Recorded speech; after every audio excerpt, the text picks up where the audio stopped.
শুনছেন তো, মে মাসের শুরুতেই কিন্তু চরম এক আবহাওয়া ধেয়ে আসছে। 2026 সালের মে মাসের শুরুতেই কালবৈশাখী ঝড়, ভয়ঙ্কর বৃষ্টিপাত আর আকস্মিক বন্যার মারাত্মক ঝুঁকিতে রয়েছে বাংলাদেশ এবং পূর্ব ভারত। পরিস্থিতি খুব দ্রুত বদলাচ্ছে আর আগামী কয়েকটা দিন আমাদের সবার জন্যই বেশ গুরুত্বপূর্ণ হতে চলেছে। আজকের এই আবহাওয়া বিশ্লেষণে সবাইকে স্বাগত।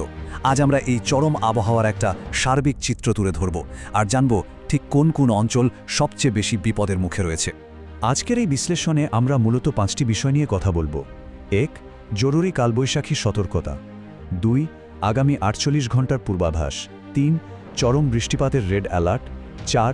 বৃষ্টিপাতের পরিমাণ বিশ্লেষণ এবং সবশেষে ঘূর্ণিঝড়ের গুজব আর স্বাভাবিক অবস্থায় ফেরার টাইমলাইন। চলুন গভীরে যাওয়া যাক।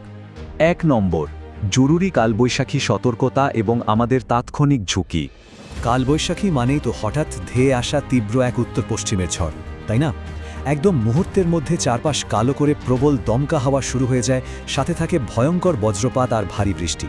বিশেষ করে যারা মাঠে ঘাটে কৃষি কাজ করছেন কিংবা নদীপথে নৌকায় আছেন, তাদের জন্য এটা আক্ষরিক অর্থেই একটা বড় বিপদ। হঠাৎ করে শুরু হওয়ায় তাণ্ডব বিশাল আর্থিক ক্ষতির পাশাপাশি জীবনের চরম ঝুঁকিও তৈরি করে। 1 মে থেকেই কিন্তু দেশের উত্তরাঞ্চল বেশ উত্তাল। এই মুহূর্তে রংপুর, কুড়িগ্রাম, ঠাকুরগাঁও, পঞ্চগড়, তেঁতুলিয়া আর গাইবান্ধা এলাকায় বিক্ষিপ্ত থেকে ভারী বৃষ্টিপাত এবং বজ্রসহ কালবৈশাখী ঝড় চলছে। মানে এই অঞ্চলগুলো এখন ঝড়ের একেবারে কেন্দ্রবিন্দুতে রয়েছে। আর হ্যাঁ, ব্যাপারটা কিন্তু শুধু বাংলাদেশের ভেতরেই আটকে নেই। এই বিশাল মেঘমালা আর ঝড়ো আবহাওয়া সীমান্ত পেরিয়ে ভারতের পশ্চিমবঙ্গ, আসাম, মেঘালয় এবং ত্রিপুরাতেও ব্যাপকভাবে ছড়িয়ে পড়েছে। সেখানেও চরম সতর্কতা জারি করা হয়েছে। তার মানে বুঝতেই পারছেন, এটি বেশ বড়সড় একটা আঞ্চলিক আবহাওয়া বিপর্যয়। 2 নম্বর, 48 ঘন্টার আবহাওয়ার পূর্বাভাস এবং ঝড়ের গতিপথ। এবার চলুন দেখি আগামী কয়েকদিন ঠিক কি হতে যাচ্ছে। পূর্বাভাস বলছে 1 মে রাতে রাজশাহী আর ঢাকায় ঝড় আঘাত হানার কথা। এরপর 2 মে সন্ধ্যার দিকে খুলনা ও বরিশালে শুরু হবে ভারী বৃষ্টি। আর 23 মে দুপুরের দিকে এই পুরো সিস্টেমটা ধীরে ধীরে বঙ্গোপসাগরের দিকে এগোবে। অর্থাৎ আগামী 2-3 দিন দেশের বিভিন্ন প্রান্তে ঝড়ের এই তাণ্ডব কিন্তু পর্যায়ক্রমে চলতেই থাকবে। ঠিক একই সময়ে ভারতের উত্তরবঙ্গের আলিপুরদুয়ার, কোচবিহার, জলপাইগুড়ি, শিলিগুড়ি আর মালদহে প্রবল বজ্রপাত ও বৃষ্টির সতর্কতা আছে। আর কলকাতার ব্যাপারটা একটু খেয়াল করুন, দিনের বেলায় আকাশ পরিষ্কার থাকলেও রাতের দিকে হুট করেই কিন্তু সেখানে কালবৈশাখী আঘাত হানার প্রবল সম্ভাবনা রয়েছে। 3 নম্বর, চরম বৃষ্টিপাতের রেড অ্যালার্ট 4 ও 5 মে। পরিস্থিতি কিন্তু এখানে শেষ নয়, বরং আরও জটিল হচ্ছে। 4 এবং 5 মের জন্য আবহাওয়া দপ্তর একদম সরাসরি রেড অ্যালার্ট বা লাল সতর্কতা জারি করেছে।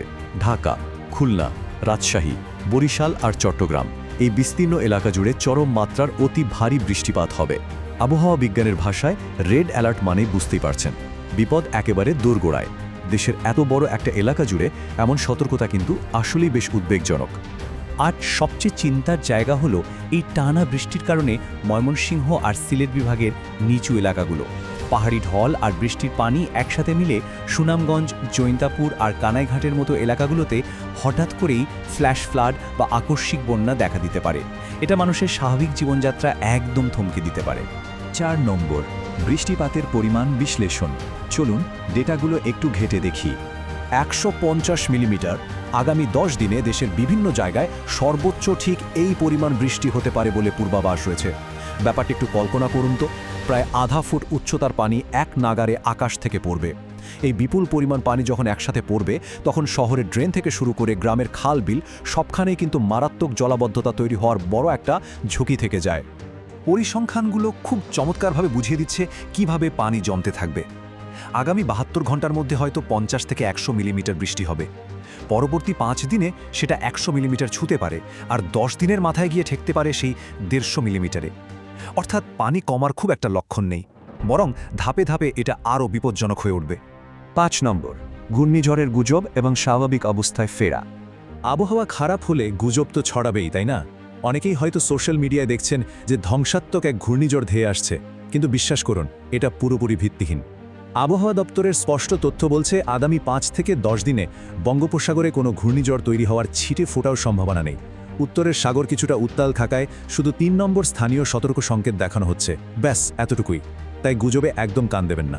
তবে স্বস্তির খবরও আছে, এই দুর্যোগ খুব বেশি দিন টিকবে না। 6 কি 7 মে থেকেই বৃষ্টি অনেকটাই কমে আসবে, আর 8 মের দিকে আবহাওয়া একেবারে স্বাভাবিক হয়ে যাবে। কাজেই কৃষিকাজের সাথে যারা যুক্ত আছেন, যাদের ফসল পেকেছে, তারা 8 তারিখের পর নিশ্চিন্তে ফসল শুকাতে বা ঘরে তুলতে পারবেন। অযথাই প্যানিক করার কিচ্ছু নেই, শুধু এই কয়েকটা দিন একটু সাবধানে পার করতে হবে। মে মাসের শুরুতেই এমন চরম আবহাওয়ার একটা পরিষ্কার চিত্র কিন্তু আমরা পেয়ে গেলাম। তবে জলবায়ু পরিবর্তনের এই সময়ে চরম আবহাওয়ার ঘটনাগুলো তো দিন দিন বেড়েই চলেছে। হঠাৎ ধেয়ে আসা এমন ভারী বৃষ্টি বা কালবৈশাখীর পর সবচেয়ে বড় প্রশ্নটা কিন্তু এখানেই থেকে যায়, এমন আকস্মিক দুর্যোগ মোকাবেলায় আমাদের স্থানীয় অবকাঠামোগুলো কি সত্যি পুরোপুরি